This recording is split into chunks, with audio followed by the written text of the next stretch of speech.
Hello and welcome to the Wooden Ball Show. I'm your host, Dave Ball, also known as Blinson on Reddit and at Blinson1 on Twitter. Like always, I'm joined by my partner in crime here, Blake. He's known as at ShatMyKirk on Twitter and BTownBob on Reddit. And today, and continuing our off-season interviews, we have our Florida Panthers uh, interviewee, Carter here. He is known as Oh No It's Rambo on Reddit and Carter Raimondi on Twitter. And we Hello. have T-Rex20 here, Terry. She is our Dallas Stars interviewee, and she was on our old show that we used to have here called Puckin' Awesome. You might remember her from that.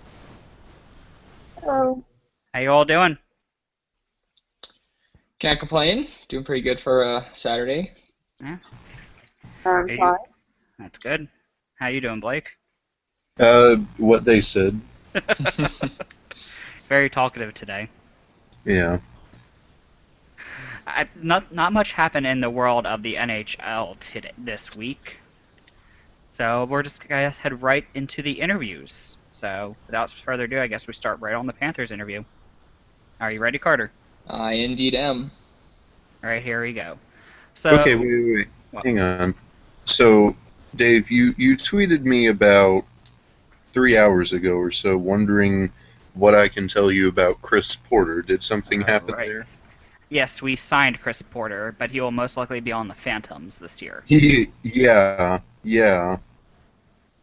So, He's exactly the type of player Hitchcock likes, but he was playing for Chicago and Peoria mhm. pretty much his whole time here in our organization.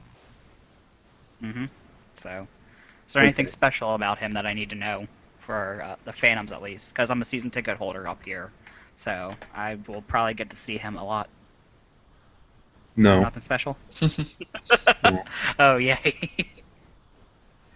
He was a instrumental part in our playoff series against the Kings, Mhm. but then Hitchcock messed that line up and we lost. Okay. Besides that, I think that there was nothing really else that went on in the NHL this past week. Very little. Yeah.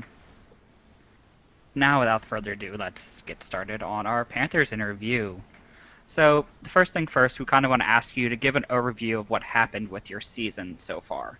Like, what happened with your past season. Yeah, for sure. So the season started off pretty mediocre for us, as it usually does. Aaron Ekblad came into the league and played strong the entire year. Absolutely blew away everyone that watched him. He was definitely the bright spot in our season. There was lots of season for once. We managed to finish the season with a 38, 29, and 15 record, 94 points, I think. We really did a lot better than we kind of thought we would this year. So that that was a really good thing. Roberto Luongo played excellent in his first full season back in Florida. We were much better defensively this year than we were last year, but we still struggled offensively. So unfortunately, that didn't change. And the only really downside to the season, I wouldn't say it's a downside, but was just the attendance issues we had still. That kind of put a damper on things. But the team played really well, and going forward from last season, I think we've got a chance this season to make it, especially gaining Lawson Krause, who's an excellent prospect, Mm-hmm. getting rid of some of our lesser contracts, Scotty Upshall, Kopecky, and bring in Riley Smith. I really like that move we made. Okay. So, kind of give an overview of the four different aspects of your team, which is forwards, defense, goalie, goaltending, and then coaching, and then give each like group a grade on top of it. Okay. Well, our forward grade, we definitely need some work. We have our top two lines are fairly decent. Jaromir Jagr, Alexander Barkov, and Jonathan Huberdeau on the first line. Uh, the day we acquired Jagr, those three clicked and played tremendously. They combined for, I forget the number, but it was really high, surprisingly. And then Nick Bugstad on our second line. He was excellent as center for his year. Back on the bottom six, we struggled, but we kind of, like I previously said, moved out some bad contracts, and now we've kind of improved on that. So overall, probably give it a B. We got the top six good, but the bottom six need some help. So defensively, Aaron Ekblad has been tremendous, as I said earlier. Willie Mitchell, Eric Goodbranson were very good. Dmitry Kulikov, I'm still not too impressed with him, to be completely honest, unfortunately. For his sixth season in the NHL, he just has not stepped up to what he could have been. He's only 24, though. He has time to kind of step into it. Hopefully. Yeah, and that is true. He is very young. But, I mean, it's just kind of when you look at when you see Ekblad compared to Kulikov, it's like two highly rated draft prospects. Well, obviously, Ekblad was higher rated, but Kulikov was also high draft prospect in his year, and Kulikov is definitely taking a longer time. Brian Campbell, obviously, he's been good for us on defense, as always. So that I'll probably give a B- on. We do need a little bit of help back there, but goaltending, Luongo, excellent. No problems, really. Although our backup situation is kind of iffy. I actually don't even know if we're keeping Montoya. I think we have Montoya in next year. He's still on your current roster, so I think you might have him for at least another season. Yeah, and then Dan Ellis. Oh God. He looked like he left during free agency. Yeah, thankfully. He did not do very good for us. It's kind of hard to give a grade when you have one goalie that starts the majority of the season. Like, if Luongo did not get injured a couple times last season, he probably would have started 60 games, I would say. So I'll give that a B+ for Luongo. Coaching, we've definitely upgraded. Gerard Gallant is an excellent coach. I really like what he's done, how he's paired everyone. Putting Yager with Barkov and Huberdeau was like a genius move, but it also doesn't take a genius to do that. But we have Rob Tallis as our goaltending coach. He's done fairly good. I don't know how much you need to teach Roberto Luongo to do his job, but coaching, we definitely upgraded. We got rid of a couple of our assistant coaches in the offseason, actually. So coaching, I'd probably give it a B as well. So we're moving up. It's definitely been better than it has in the past, which is not saying too much, but if you look at our records over the last 10 years, it's kind of depressing, but... Well, 2012 wasn't bad for you guys, so it's not the past that many years. That is true. We did play in the South Least. That helped quite a bit. You had a chance with that, division. Yeah, it was nice though. We took that season and I think we learned from it, and then we got rid of every single player from that roster, so we started fresh again. So. All right. So. So, what do you give your season as a whole of last season? What would you give that as a grade? Because you guys did do a lot better. You went from last place, I mean, to I wish first place. Almost getting a playoff berth. So you guys did pretty well compared to what everyone thought you would be doing. Yeah, no. Honestly, for expectation-wise, honestly, just based off of that, I would probably give it an A. Like, people were honestly expecting us to be bottom feeders again. And the team really, really stepped up and played much better than the season before. Definitely still a couple things that they need to work on. I think defensive coverage is just not their strong suit right now. They definitely need to put more of a focus on that, but at the same time need to focus on scoring, because right now, honestly, the only person that I can peg as a scorer on our team is Brandon Peary, and he didn't even play a full season for us. So it's just kind of, that's the only frustrating part. We're really bad at finishing. Like, finishing on opportunities, rebounds. That's very poor on our team's part, but honestly, other than that, we're getting there. So Okay. definitely brighter times. Okay. So heading into the off season, what do you guys think about the people that your team drafted this year? Lawson Krause was honestly, you know what? Going into the draft, I was not completely sold on Lawson Krause. Warren. No, he's definitely an interesting pick, but for someone that was either ranked like top 5 or 15th, he went lots of places in people's draft rankings. So I think where we got him at 11th was fairly decent. My pick that I wanted was Mikko Rantanen. He was definitely the guy I had pegged, or Timo Meier. Those two were the ones that I was looking for the Panthers to get. Didn't get them. Lawson Krause, honestly, he's a pretty big player, and we are building a big team. We have Nick Bjugstad down the middle, 6'4", 230, something ridiculous like that. So him, and we have good Brantz on the back, 6'6", whatever he is, and then Yager's like a huge guy. I don't know if you guys have ever seen pictures of him on like He's Facebook massive. or something. During like off season, he like posts pictures of him flexing. I'm like, damn.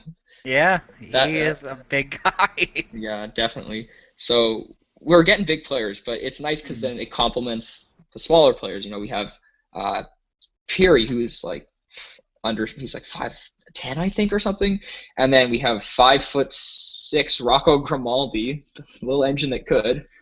He ridiculously talented player. So as far as this year draft goes, Lawson Krause, I definitely, after once the initial like, why do we pick him kind of thing was over, it was more like you know what, this could be good. We didn't have a second round pick. Into the third round, we picked Samuel Montembeault. I can't even say that name. I think I got it right. Goaltender. Honestly, we don't have the best track record drafting goalies recently, so I'm not too sure about him. He played 52 games in the QMJHL last year, and he did pretty good. Goals against average of 2.59, 33 wins, 11 losses. So hopefully he can make it through the systems. Who knows, 5 years down the road. As far as the other players go, honestly, nothing too special I saw. But our drafting has not been that great, honestly, in the last how many years outside of, I'd say probably 2011. Anything before that is just not good. So kind of still skeptical on the draftings of the team, but all right, because I know Krause. He was a person that many people picked, like kind of thought he's just big, and they kind of thought that's all he really is. But I'm hoping he does good for you guys. You guys deserve to do a little bit better, and hopefully your attendance picks up with his drafting. Yeah, definitely. He's definitely big. 6'4", 215 for an 18-year-old is ridiculous. I'm 5'11", 135. I couldn't imagine being 215 at my age. I'm 19, so he's a pretty big guy. Definitely not a scorer that I think we hoped to get. But nonetheless, I think he's a big body out there, and he'll be able to do his job quite well. I see in a couple of years he'll be playing second line. Who knows? Okay. So. All right, and next is you guys traded the rights of Jimmy Hayes to Boston for Riley Smith and Mark Savard's contract, which is basically helping you guys get above the cap floor. So it's basically a Jimmy Smith for Riley Smith. So what do you think about this trade? Well, actually, we were above the cap floor when that trade happened. We just took his contract, I think, I don't know what the reason was, but we were over the cap floor when we made that trade. The trade itself was, I'm not sure. Jimmy Hayes did very good for us last year when he wanted to. He was a very streaky player. He did score I think it was 20 something goals. 20, maybe he hit 20. He hit around 20 goals, which was pretty good for him, I think. Definitely a big player. Again, going off the big players that we have, he really the streakiness did not help. I don't think Coach Gallant liked him that much based off of like his effort. Mhm. He definitely needed a kick in the butt, and it was weird. He would get benched and then he'd come back, play 3 games, score like 5 goals, and then you wouldn't even know he was on the roster for the next 5 games. So that was very frustrating. And Riley Smith, honestly, don't know too much about him. Lots of Boston fans were happy when this happened. They were Yeah. celebrating. I think that was honestly, I think mainly that's for his cap hit. They were very happy about that they got to move that or something. So I'm not sure. And with him, I know they were like praising him like a year or two ago, so I'm really confused of why they really didn't like him after 1 year. Yeah, no, definitely. I heard tons of people like I remember in the playoffs a couple years ago or whatever, they were like Riley Smith, whoa, whoa, savior, savior, and now they're like he's gone, thank God. I'm like, oh, Yeah, who knows I'm what happened in the past year. yeah, very confused on what to think. I don't follow Boston, so I really can't say too much about him. Okay. Oh yeah, so for the cap space, when the trade happened, Panthers were at 62 million and the floor is at 51, so we were quite above it. Just double checked on that. So I wonder why they made that trade. Might have been the only way to get Riley Smith. That could have been why then. yeah, I think we have I think Savard, I don't know how many years he left on it, has on it, but It's this year and next year. okay, yeah, see we have the cap space to eat up that contract for now at least, which is good. So not too concerning. Mm-hmm. Next is that you guys re-signed Jaromir Jagr for an additional year. Do you think he's going to stay all season for you guys? Oh, I really hope he does. With him though, who knows? He just wants to play hockey. So it's honestly he doesn't care where he's playing. If we're in a position to make the playoffs come trade deadline, he stays for sure, guaranteed. If not, he gets moved for honestly probably just like a late pick or something. Definitely will be nice to have him for a full season. I'm really looking forward to him. He's 43 and he plays unbelievable. I've never seen a player at that age play how he does. Like, oh my God! Every time you watch him play, it's like, oh my God, this guy is good. Jagr. I mean, he scored a hat trick last year, so. Yeah, he's crazy. Hopefully he can get one for us this year. I don't think we haven't had a hat trick in a lot of years. Really? Yeah, I think. Oh, wow. It's been quite a while. Honestly, can't say I've seen a hat trick since I started watching the Cats in like 2010. Wow. Yeah. So definitely, it'll be nice if he stays all season. But it depends where the team is. He'll probably definitely help train your younger guys there, because I know the people he was on the top line with loved working with him. Yeah, no, definitely. Barkov and Huberdeau absolutely just love playing with him.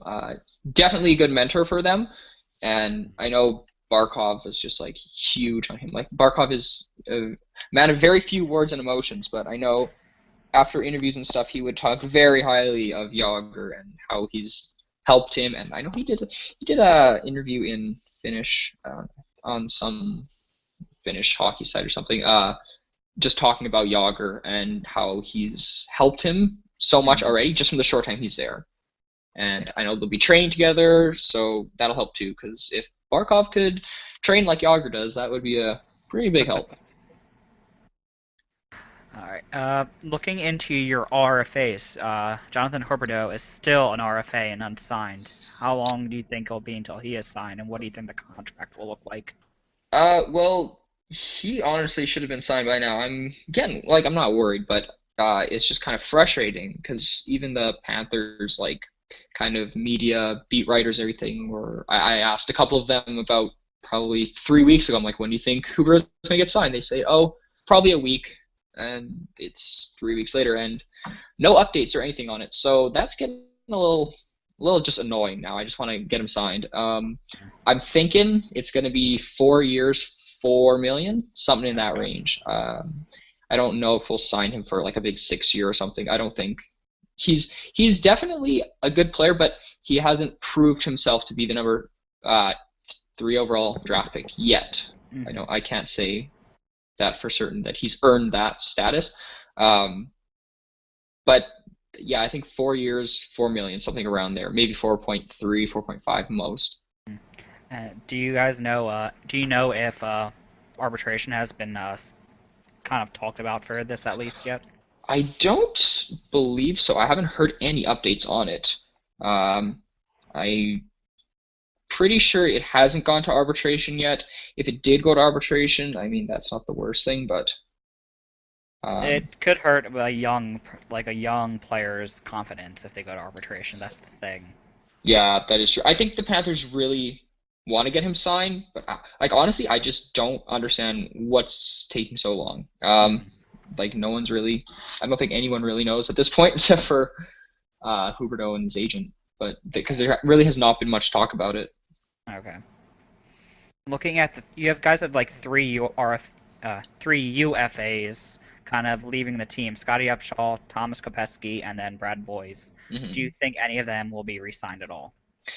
Kopetsky will not be. Upshaw won't be, and Boys will not be either. They're all UFAs, I think, actually, right now. UFAs, yeah. So I'm really surprised actually that we didn't offer Brad Boyes a contract. I thought he was a pretty solid player for us last year. I really liked what he did. I think he matched his point production from the season before, or got 2 better. Let me just pull that up really quick. Brad Boyes. Nope. That's a weird spelling error. But Kopetsky and Upshaw, I'm fairly happy that they're not getting signed. Upshaw and Kopetsky were 2 pretty big parts of our playoff run a couple seasons ago, but after that they've just been honestly dead weight. Upshaw less so, but Kopetsky's just like really like he was slow out there and he was just having lots of issues. He had some injuries.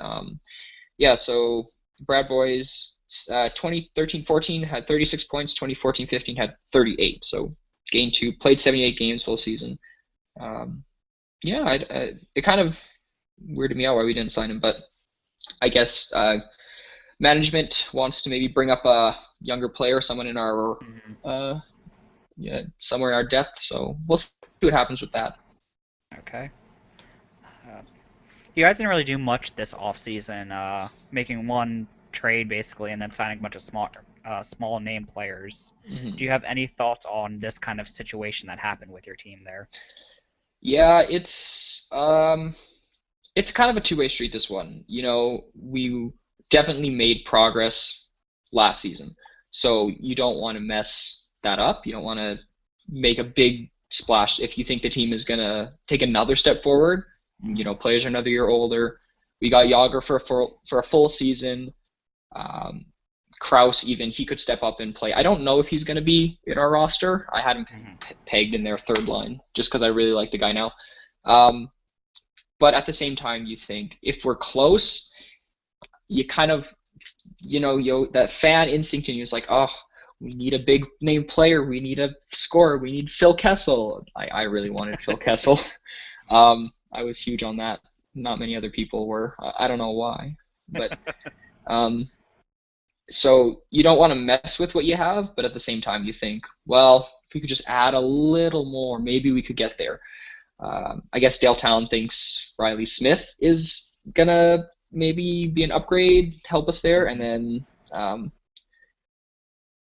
as far as like defense go, we have a couple young guys. We have Steven Kampfer, who was in and out last year just because we had like 6-7 healthy D-men at one time, so he was playing quite well. And then probably next season, Michael Matheson, who was 23rd overall in 2012. Yeah, he will hopefully step up, and he's going to be awesome for us. Okay. So you kind of look into the future as well. You don't want to bring in a guy with a 6-year contract and then have to move out a young guy that you think is going to be, a really good piece of your team. So. All right. Mhm. So, is there any free agents you still want to sign that are out there right now? Uh, at this point, honestly, probably not. I think that the season or that Dale Talon is Kind of absolutely set. set on. Yeah, he's set on the roster we have going into the season. Um, 2015. I don't know. There's no one that really caught my eye at this point. Mhm. So Yeah, looking at your team, you do have 11 forwards right now, 8 defensemen, and you have your goalies set. So you kind of have your team set right now, it looks like. yeah, there's not much room unless we want to move someone out. Actually, the only player that I really did want actually is Yuri Tlusty. I would have liked him, but we're Mhm. kind of set on the wings, so he's kind of the only guy that stuck out in my mind. Mhm. But And is there anything else you expect from your team this offseason? absolutely not. We are pretty much done. It's been a Okay. very long and boring off season, Mhm. but All right. yeah. So heading into this season coming up, what do you expect from this team? Kind of expecting the same as last season, about 94 points, I think is reasonable. We definitely, Okay. uh, I don't know if you call us a playoff team. I think we're a bubble team as well. Mhm.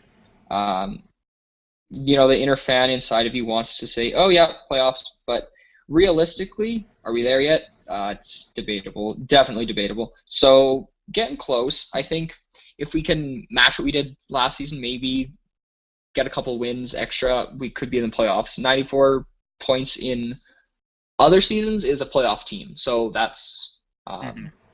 that's really encouraging coming from a fan perspective. It Okay. just happened that this year was the you needed the most points to get into the playoffs ever, so that was. I mean, it's good and bad because we would if it was any other season we would have made the playoffs, but Mhm. um, if we can kind of do the same, I think we're good. And Okay. hopefully get some fans in the seats. That would be nice too. Yeah, it would be. What do you think is your timetable for returning to the playoffs? And when you do get there, what's the timetable to kind of be a cup contender? Because there's a difference between a playoff team and a cup contending team. For sure. I'd like to say the timetable starts this season, Okay. mainly because we have Yager, and I don't know if he's like it's so up in the air if he plays another season. For being 43 years old, he is definitely an excellent hockey player. Like he's Mhm. friggin' good still. Um, So that's definitely a help on our part, and to have that playoff experience. No one on our team has playoff experience. We have 7 games, but that's about it. So well, Brian Campbell has some, but and Luongo. But for like our core players, they Mhm. definitely don't know what that's about, and having Yager on our team definitely will help that. So this season is honestly the first season I expect. I'm like thinking, yeah, it could happen. Realistically, I'd like to say next year would be Okay. the season. And then as far as cup contention, well, our core is very young, so I think we've got a good couple 3 years after that Okay. for maybe being cup contenders. Maybe it would probably be a couple years after that. So maybe like 5 seasons down the road it would start. Okay. And so you guys, so you're thinking you're gonna be buyers at this year's trade deadline? Uh, yeah, I think we will probably stay put. To be Mm-hmm. to be honest, if we're at the same point, if we're on track to make the playoffs, if we're in a playoff position by the trade deadline, Mm-hmm. I don't think we make a splash. I think Dale Talon.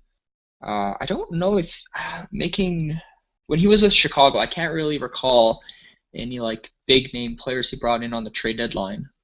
Not sure. So I'm not sure if that's what he wants to do. If he sees an opportunity, then I think he should do it. Bring in Phil Kessel because I really want him. But um, yeah, as far as that goes, definitely we would be buyers if anything, but we'll Mm-hmm. probably stay put.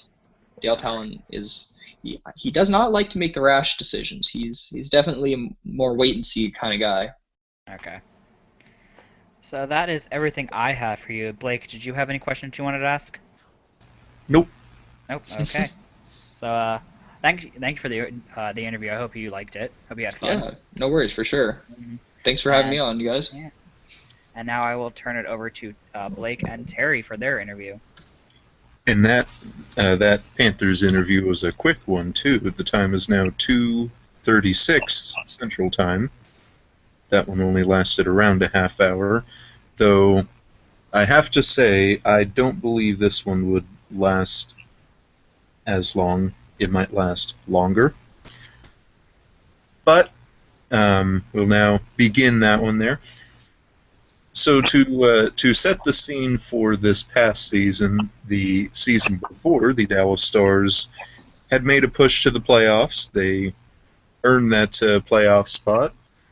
Unfortunately, was eliminated in the first round by the Anaheim Ducks, but that presented a whole new wave of anticipation and expectation for this upcoming season, especially with the signing of not only Jason Spezza, but Alashemsky as well. The two of them worked great in Ottawa.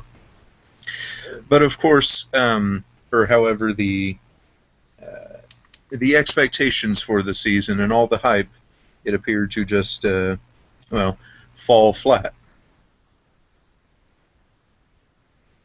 We fell a little flat, yeah. All right. Just kind of go over that past season there. Well, first of all, I just want to say I was not one of the crazy people who thought that we were going to finish like third in the Central and make a push for the Stanley Cup. I thought we were probably going to finish in a wild card spot again. Obviously, even that didn't happen. We started off the season really poorly. Like, really. I don't even know what our record was the first couple games, but it was awful. We obviously were stacked on offense, but we had no defense, which was obvious before the season even started. And Kari Lettinen, our goalie, had an off year, which killed us.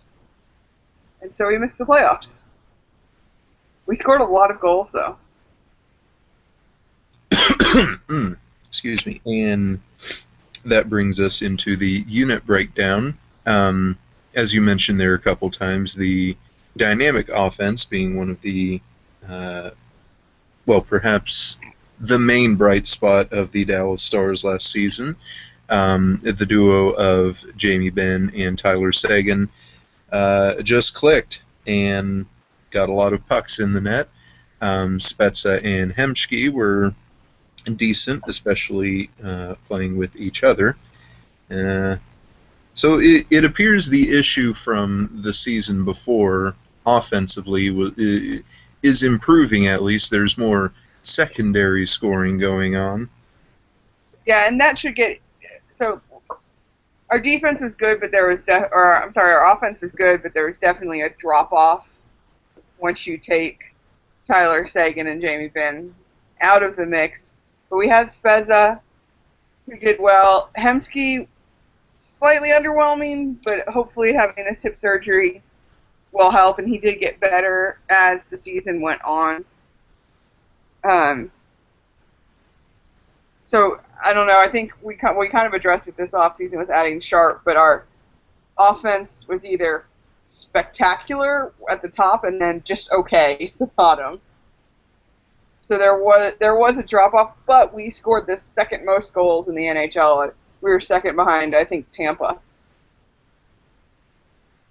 And how would you grade the offensive performance from last season? Oh, an A. Absolutely. All right. And as you also mentioned there, it appears the issues with the defensive unit has still not been addressed as much. No, but there's not a lot of ways to address it because, like, who are we going to get on the open market to fix our defense, you know? And Jim Nill has stated that he's not going to overpay for somebody, and he thinks that we have prospects coming up that will be able to eventually take the workload. And we got better as the season went on. First of all, we had Klingberg, which is he was like a revelation. He came up early in the season. Once Patrick Nemeth got his wrist sliced open and missed almost the entire season, because this was supposed to be Nemeth's breakout season, and he got his wrist sliced open and cut tendons. Klingberg was absolutely fantastic. From game one, Stars fans were calling him the next Zubov.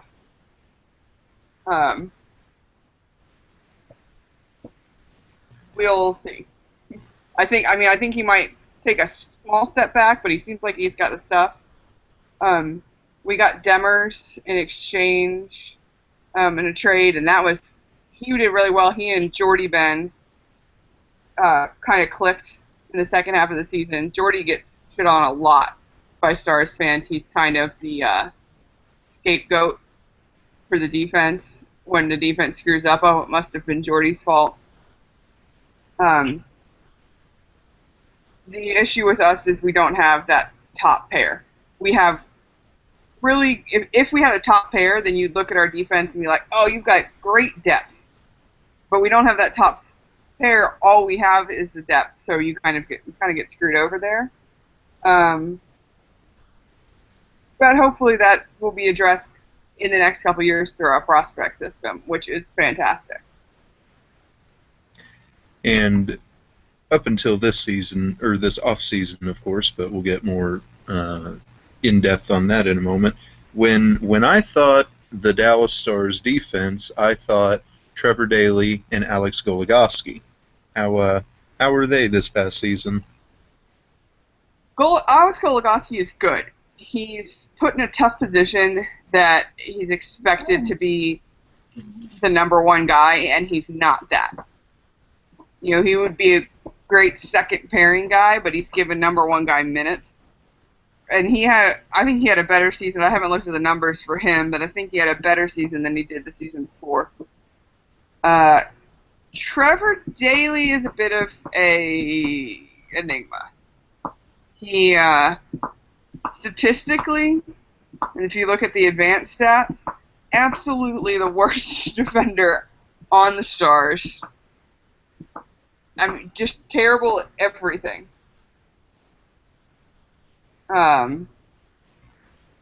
But he also, offensively, had his best season ever. Great on the power play. He's confusing. I understand why he's gone. I love him as a player. Personality-wise. But I don't know. Like, I wanted him to be our best, a really good defender, but he just wasn't if you look at the numbers. Interesting. And how would you grade the Stars' defense from this past season?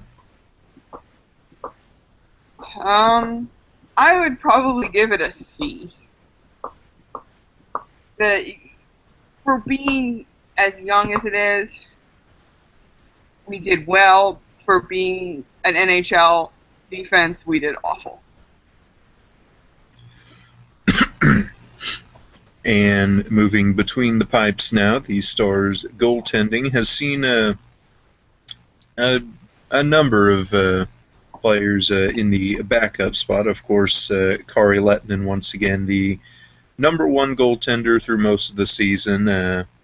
Jonas Enroth comes in and plays a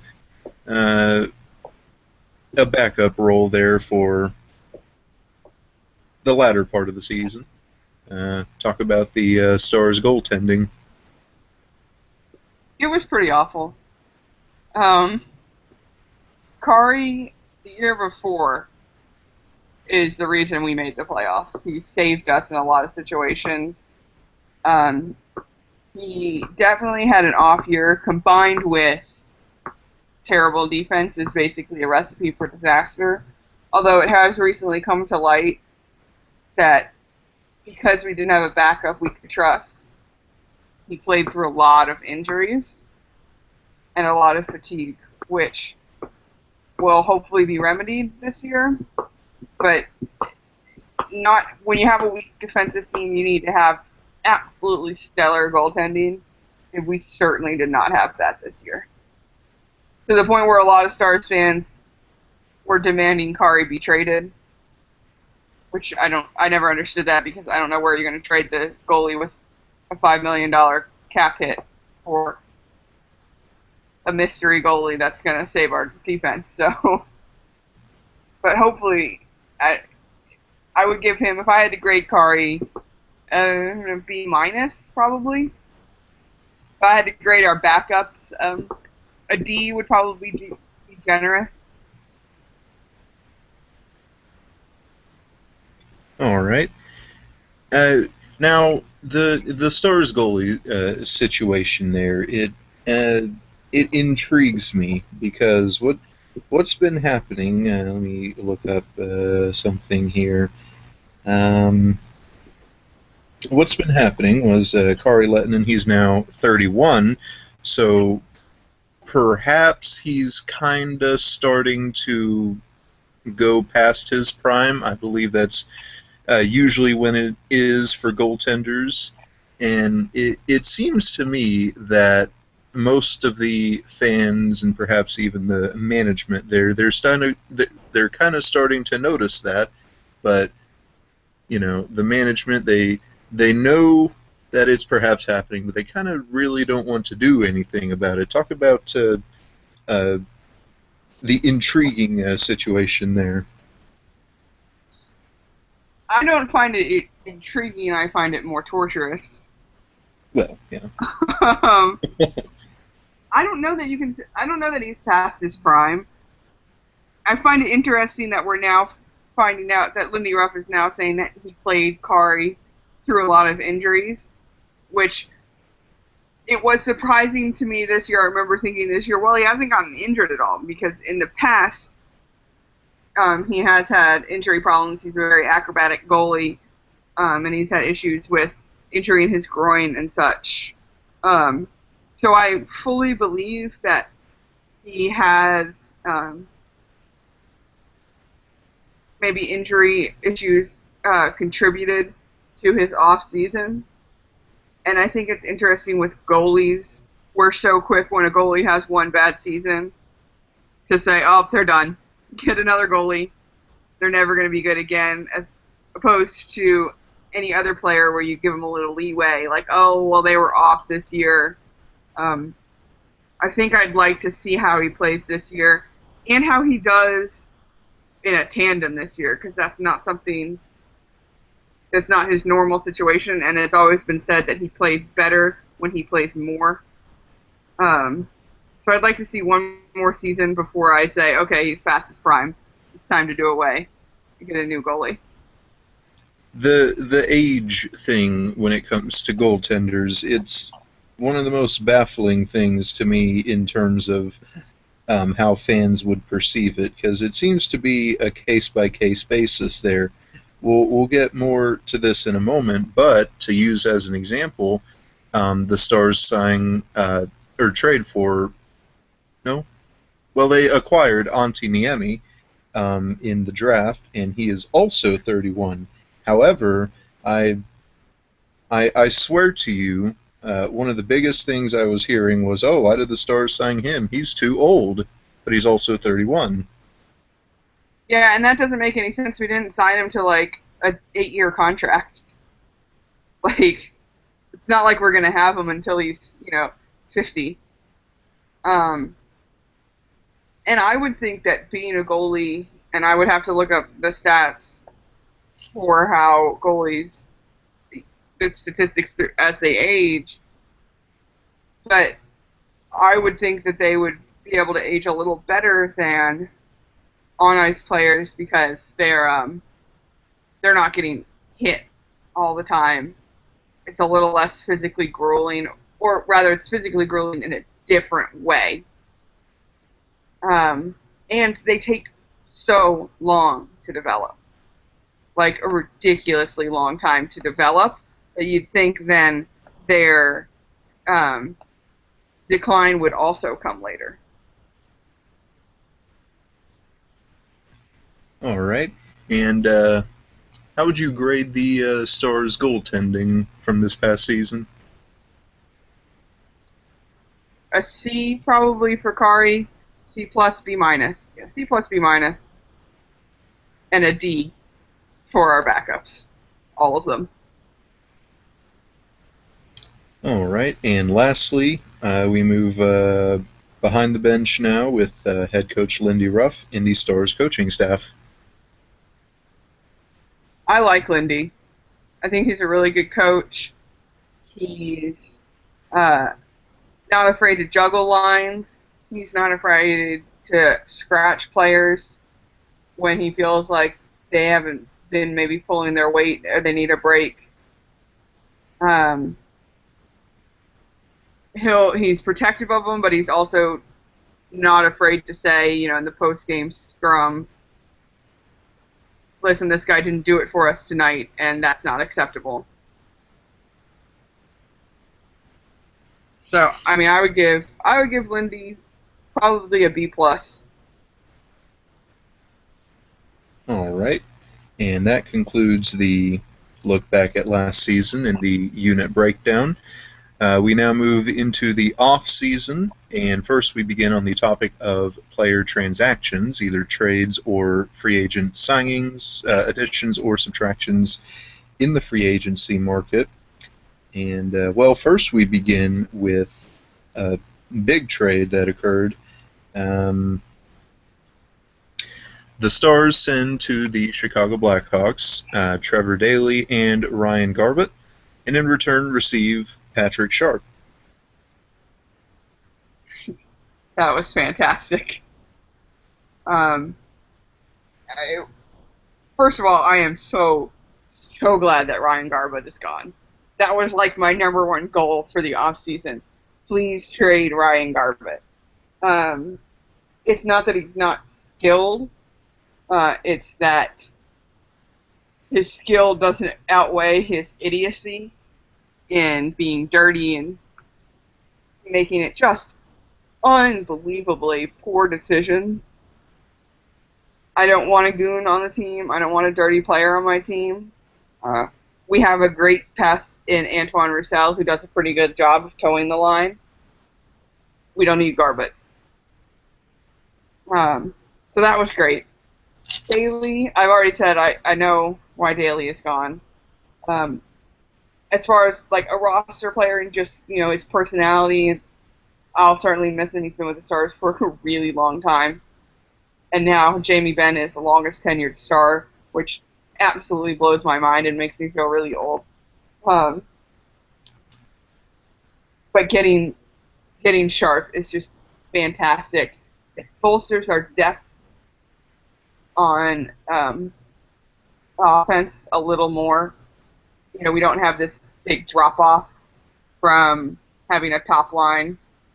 And if we get injuries again, like when Tyler Seguin got injured, and it was oh my God, the world is over. It will soften that blow if we have injuries, which I think is just fantastic. We also got a lot more attractive, which is great. He looks really good in Victory Green. So. Now, in Sharp's last season with the Blackhawks, he struggled. He struggled to put the puck in the net, which is what Blackhawks fans, of course, would like to see out of him. And the word became that perhaps he's getting too old, even though he's 33. He's starting to decrease in overall offensive production, and he was traded for that. Well, and also because of the cap situation there. Would you say there's perhaps some cautious optimism here, or is everyone just all in? So I don't think the current Stars fan base has learned the concept of cautious optimism yet, and that's not really a knock on them. I feel like the Stars kind of hemorrhaged fans after Tom Hicks and the bankruptcy, and so there are a lot of newer Stars fans who basically somehow became a fan during our basement years, and now that we're finally not completely in the basement, are going wildly optimistic. But I also don't think it's unreasonable to say, we don't need Sharp to be a number one goal scorer for us.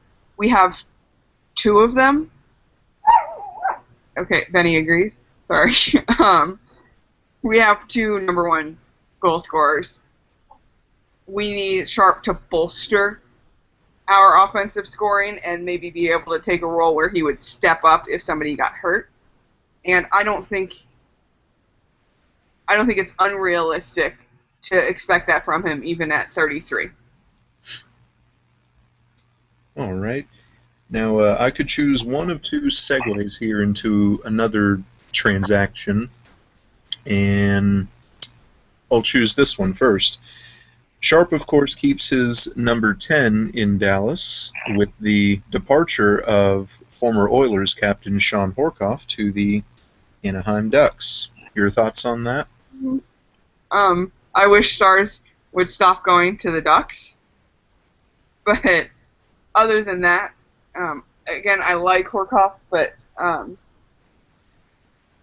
understand why he's gone. There are players that, even though if you like them personally, it's time for them to move on, particularly when you're trying to build up to eventually win the Stanley Cup, which I think we're only a couple years away now from, okay, now it's time to put a push on. So I'm okay with him leaving. I'll cheer against him because he's on the Ducks, but there's not much you can do about that. All right.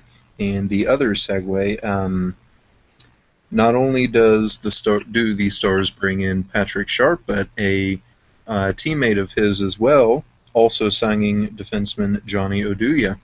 Now, it's sort of the same thing there. In his last season, most of the fans or the media or whoever up in Chicago is, kind of questioning quite frankly, his worth on the team, on the lineup. But your thoughts on that and your thoughts on Oduya?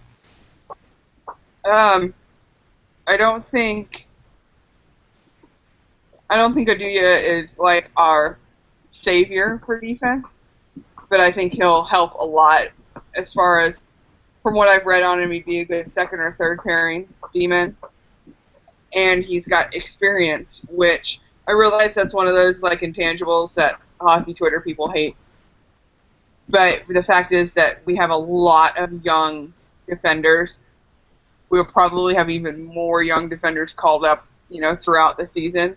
And having someone who's experienced and can kind of help them and guide them is a huge positive to me.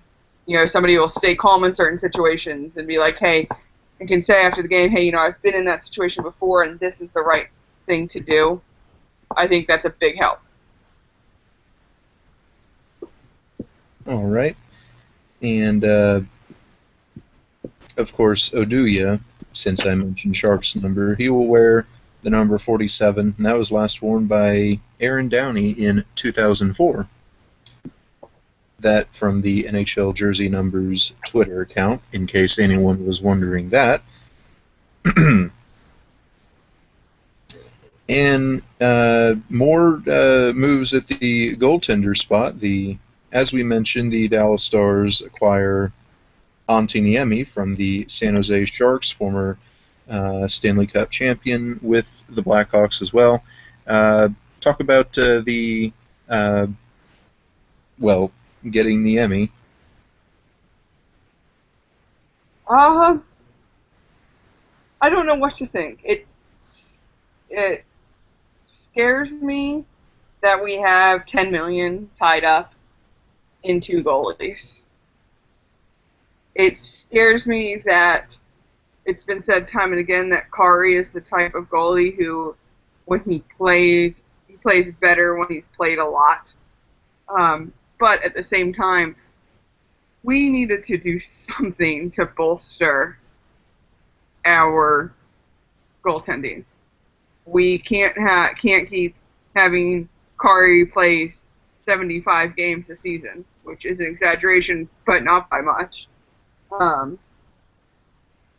And we need to buy ourselves time for Jack Campbell, who hopefully this is like, he's had slow development and injury plague development, and they're hoping that this year is the year that he'll grab the Texas Stars starting spot and hold on to it for the whole season and the playoffs, and we'll be ready the next season to be a true backup, maybe the season after that, and then eventually step into the starting goal. So we needed to buy time.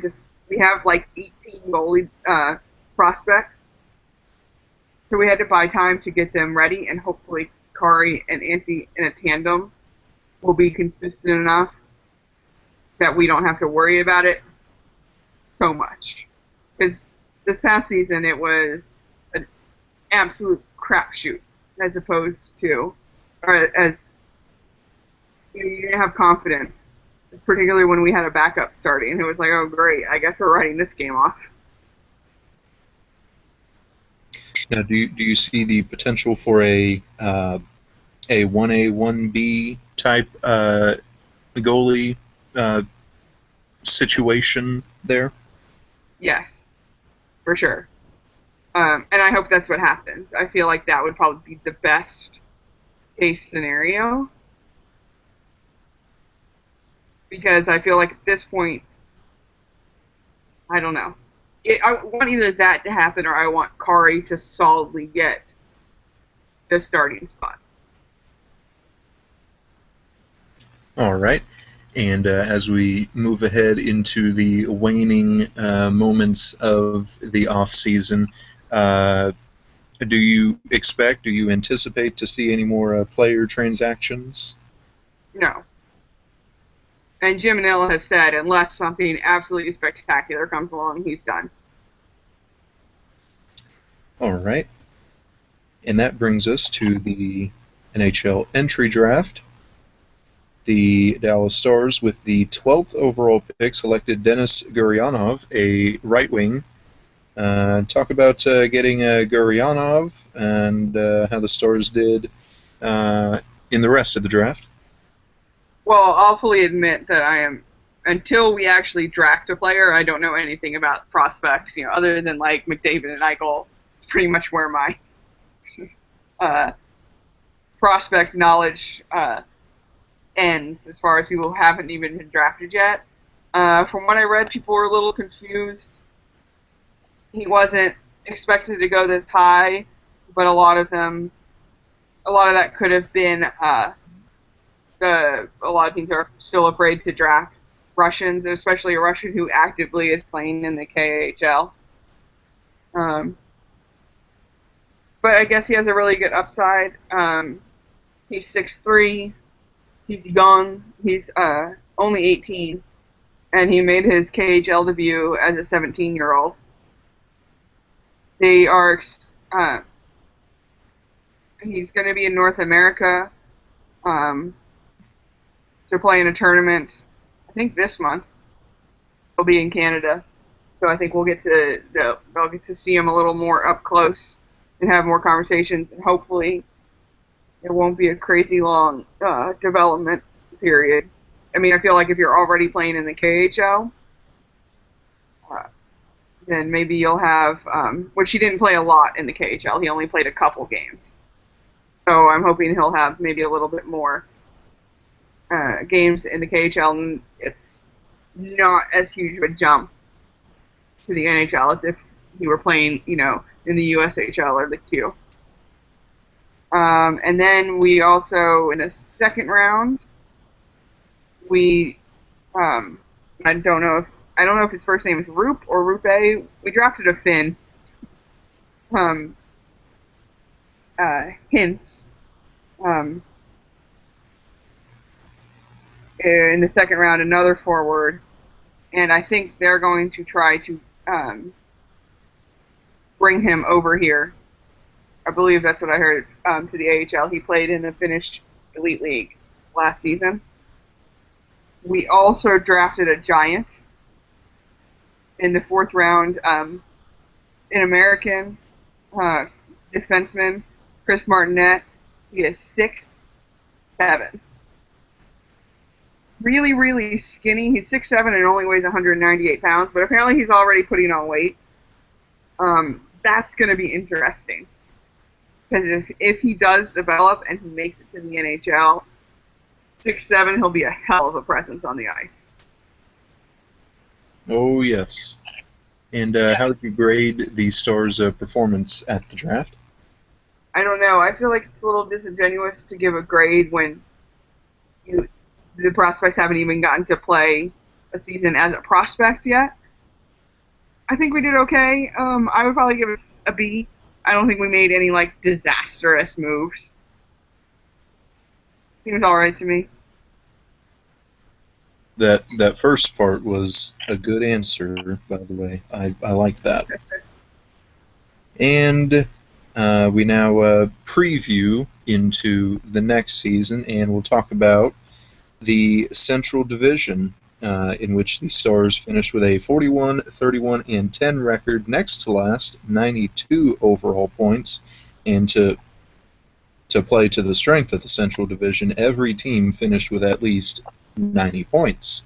Last place Colorado finished with 90. And with the most of the Central either adding to the deck or simply reshuffling it, the division looks to be dynamic once again, and with the Stars additions too. How could you see the Stars competing in the Central this season? I really wish we were in a different division. Because, honestly, I think we do well. I think we're going to make the playoffs. It's just looking around at the league, or at the division, who do we knock out of the playoffs? That's a really difficult question. And I don't know. I feel like it's going to be another war of attrition in the Central. And I think we can't stumble out of the gate like we did last season. It just can't happen. It'll kill us. I think we could knock off Minnesota and Winnipeg. I don't know about St. Louis, Nashville, or Chicago. I think Nashville might take a step back if Pekka doesn't have as spectacular of a season that he had last year. I think that's going to be interesting to watch. But it's such a hard division. I'm glad it doesn't seem like Colorado took a huge step forward. Thank you, Colorado. I really appreciate that. But I don't know. I see us getting a playoff spot, but it's not completely out of the question that we stumble again and don't. And that would be extremely disappointing. And now for the next trade deadline, do you see the Stars being buyers or sellers? I see us being buyers unless our goalie situation completely falls flat. And then I see us being like, okay, who wants to take one of these guys off our hands, please, for nothing? So you perhaps see the Stars being in the market for a goalie in the next trade deadline? Yes. I hope that's not the case, but I could see it being the case. Because, let's be honest, having these two guys as a 1A, 1B tandem is a risk. And final question, the Stars, they made it to the playoffs the season before, and once again fell flat with all the expectations and the hype this past season. What would you say is the current playoff window when you see the Stars making it back to the postseason? I see them making it back this season. But I think we'll be truly competing for the Stanley Cup within probably 4 years or so. Now, has that playoff window, that playoff outlook, has that changed with all of the additions and these subtractions this offseason? I think we've taken a step forward for sure with adding Sharp and Oduya and Stephen Johns, who came with the Sharp trade, that is a fantastic prospect. I think we took a big step forward in ensuring that we're more consistent. Alrighty. Unless Dave has anything additional he would like to add, that should be the... No, I do not. Alrighty. We will be reaching the end of this episode now. We'll be going into the closing moments. Once again, we'd like to thank Carter for joining us. I almost forgot his name. Whoops. How could you? You can find him on Twitter. His username there is Oh No It's Rambo or Carter Raimondi. He can use one or two of those. And I also forget his Reddit username. Oh no, it's Rambo. Okay. And we'd like to thank Terry for joining us to discuss the Dallas Stars. You can find her on Reddit. Her username there is T-Rex20. And you can find her on Twitter. It is also T-Rex20 with the addition of underscores after the T in Rex, I believe. And Dave, or teaser ahead for next week? Next week we have the Kings and the Bruins. That one is going to be amazing, mainly because of the Bruins part, but... Yeah, that's going to be an interview. That is going to be an interview. They're both going to be some pretty spectacular interviews, I feel. And it's the last two of our non-playoff teams also. Oh, I'm glad it wasn't like last season where we had a non-playoff team and then a playoff team in the same episode. That perhaps got a little awkward. But for the Wooden Ball Show, I am Blake. You can find me on Twitter. My handle there is @ShattonMyKirk. And you can find me on Reddit. My username there is BTownBomb. And for Dave, you can find him on Reddit. His username there is Blinson. And you can find him on Twitter. His handle there is @Blinson1. For our HockeyCast, you can follow us on Twitter. Our handle there is @OurHockeyCast. You can find us on Reddit. Our page address there is Our HockeyCast. You can log on to OurHockeyCast.com for archives of previous episodes of this show and other shows. And you can do that same thing on our YouTube page. Our channel name there is Our HockeyCast. For Dave Ball, I am Blake Wood. This has been the Wooden Ball Show, and we are signing off. Have a good night, everybody.